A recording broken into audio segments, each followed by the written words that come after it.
কালকেই সবাই দেখিয়ে দিয়েছে। ছেড়ে দাও গাড়ি, ছেড়ে দাও ভাই, গাড়ি ছেড়ে দাও। দাদা সকাল সকাল তো সেভাবে কি ঈদের সেলিব্রেশন হলো? আমরা প্রত্যেক বছর এখানে ঈদ সেলিব্রেশন করি পরের দিন সেমাই নিয়ে। এখানে দীপাবলি হয়, বিজয়া সম্মেলন হয়, হোলি হয়, আজকে ঈদও করলাম সবাইকে নিয়ে খুব উৎসাহের সঙ্গে।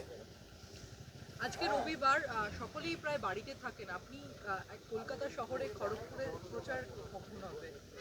যাচ্ছি, আজকে দুপুর থেকে প্রচার আছে। প্রচার এখনও শুরুই করিনি আমরা, যেভাবে হয় সাধারণ বাকি পার্টির কর্মীরা বাড়ি বাড়ি গিয়ে প্রচার করছেন। আমিও বিভিন্ন অনুষ্ঠানে যাচ্ছি, প্রোগ্রাম আছে আজকেও একটা, ওখানে গিয়ে সেখানে দেখা করব। বাকি প্রস্তুতি চলছে। রেড রোডে মুখ্যমন্ত্রী একটা ঈদের জমায়েতে যে ধর্মীয় অনুষ্ঠান থেকে রাজনৈতিকভাবে যে মন্তব্য রাখলেন, গালিবালিপ্ত করার চেষ্টা করছে ঈদের মন্তব্য ব্যবহার করে। মানে মমতা ব্যানার্জি ধার্মিক জায়গা থেকে রাজনীতির কথা বলেন, আর রাজনীতিক মঞ্চ থেকে ধর্মের কথা বলেন। এটা ওনার পুরনো অভ্যাস, এটাই ওনার রাজনীতি। কিন্তু যেভাবে উনি মুসলমানদেরকে সময় থেকে আলাদা করছেন, দেখাচ্ছেন, কিংবা প্রধানমন্ত্রী সম্বন্ধে কালকে যে কমেন্ট করেছেন, অনুপ্রবেশকারী বলছেন, তা আমার মনে হচ্ছে ওনার পুরনো রাজনীতিটা ফেল হয়ে যাচ্ছে, মাথাটা ঠিক নাই। যেমন যে উনি বলেছেন যে 1 সেকেন্ডে একটা সম্প্রদায় আছে, 1 সেকেন্ডে সব শেষ করে দেবে।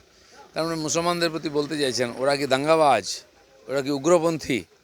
উনি ওদেরকেই অপমান করছেন ওদের প্রোগ্রামে গিয়ে বা ওদের সম্বন্ধে বলে। তো এইভাবে মুসলমানদের ভাবা উচিত, যারা কার উপরে ভরসা করেছেন, যিনি তাদেরকে কী ভাবেন, তাদেরকে গুন্ডা বদমাশ ভাবেন, সাম্প্রদায়িক ভাবেন, আর তাদের উপরে কোনো ভরসাই করেন না, কেবল ভোটার মনে করেন। তো মমতা ব্যানার্জির প্রতি যারা ভরসা করছেন তাদেরই বদনাম হচ্ছে।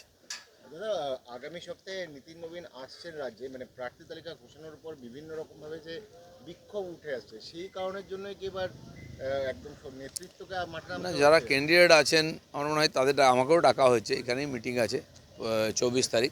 তো এটা তো একটা সিস্টেম। মাননীয় সর্বভারতীয় সভাপতি এই নির্বাচনে প্রথম থেকেই আসছেন বারবার, তিনি নিজের নেতৃত্ব দিচ্ছেন। উনিও চাইছেন যে পশ্চিমবাংলায় পরিবর্তন হোক, বিজেপি সরকার হোক। তো স্বাভাবিকভাবে তাকে আমরা চাইবো। আমাদের যুবার নেতৃত্ব উনি, তার উৎসাহ, তার অভিজ্ঞতা দুটোই আছে, সেটা আমাদের কাজে লাগবে। দাদা আরজিকরের ঘটনায় গতকাল তার পরিবারের কাছে যখন মিডিয়া যাওয়া যায়, তখন পরিবাররা তারা জানায় কি যে ছেলেটি যে মারা গেছে সে তৃণমূল করত এবং মুখ্যমন্ত্রী খুব পছন্দ করত, কিন্তু এবং যে এলাকায় তার বাড়ি সেখানকার তৃণমূল কর্মীরা বা তৃণমূলের কাউন্সিলররা সঞ্জয় দাস তারা চাইছেন না কি এই খবরটা টেলিকাস্ট হোক। সেই এলাকায় লোকদেরকে তাড়াচ্ছেন, মিডিয়াদেরকে তাড়াচ্ছেন এবং সেখানে হুমকি, ওপেন হুমকি চ্যালেঞ্জ দিচ্ছেন তারা। দেখুন, টিএমসির পেছনে আরজিকর পড়ে আছে। যে দুর্ঘটনা হয়েছিল 2 বছর আগে, সারা বিশ্ব জুড়ে আমাদের মুখ পড়েছে, সরকারের মুখ পড়েছে, সেটাকে চাপা দেওয়ার চেষ্টা করেছেন। বামপন্থী যারা আন্দোলন করেছেন তাদের সঙ্গে সেটিং করে চাপা দেওয়ার চেষ্টা করেছেন। হাইকোর্ট, সুপ্রিম কোর্ট পর্যন্ত চাপা দেওয়ার চেষ্টা করেছেন। কিন্তু পশ্চিমবাংলার মানুষের মনের মধ্যে যে জনরোষ ছিল, মানুষ সেই জনরোষকে আছড়ে ফেলেছে রাস্তার উপরে। হাজার হাজার লক্ষ লক্ষ সংখ্যায় মানুষ নীরবে আর বাতি জ্বালিয়ে তার বিরোধিতা করেছে। আবার আরজিকর, এক তো এই ধরনের যারা হসপিটাল যেগুলো আছে আমাদের ঐতিহ্যশালী হসপিটাল, তার নাম আছে, মানুষ বিশ্বাস করে, সেগুলো মৃত্যু ফাঁদে পরিণত হয়েছে। আর এখানে যে ঘটনাগুলো ঘটছে নেগলিজেন্সির জন্য, কারণ অযোগ্য লোকেদেরকে টাকা দিয়ে করে পার্টির লোকদের ঢোকানো হয়েছে, কেউ কাজ করে না, কারো এফিসিয়েন্সি নেই, বারবার ঘটনা ঘটছে, সব পিঠ বাঁচাতে ব্যস্ত।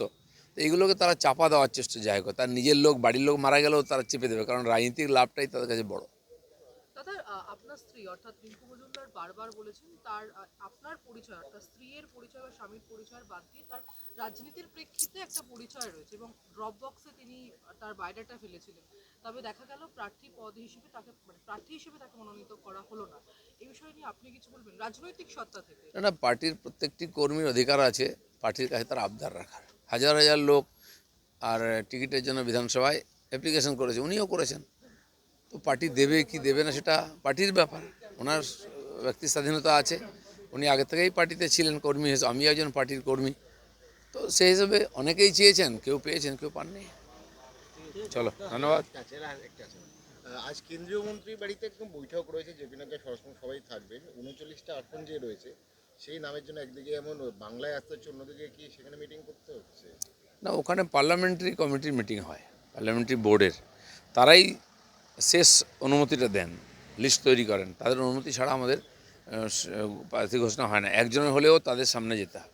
তো যেন 2টো ফেজে হয়ে গেছে, 3য় ফেজে আমার মনে হয় ফাইনাল হয়ে যাবে, তার জন্য লাস্ট স্ট্যাম্পটা পড়ে যাবে আজকে।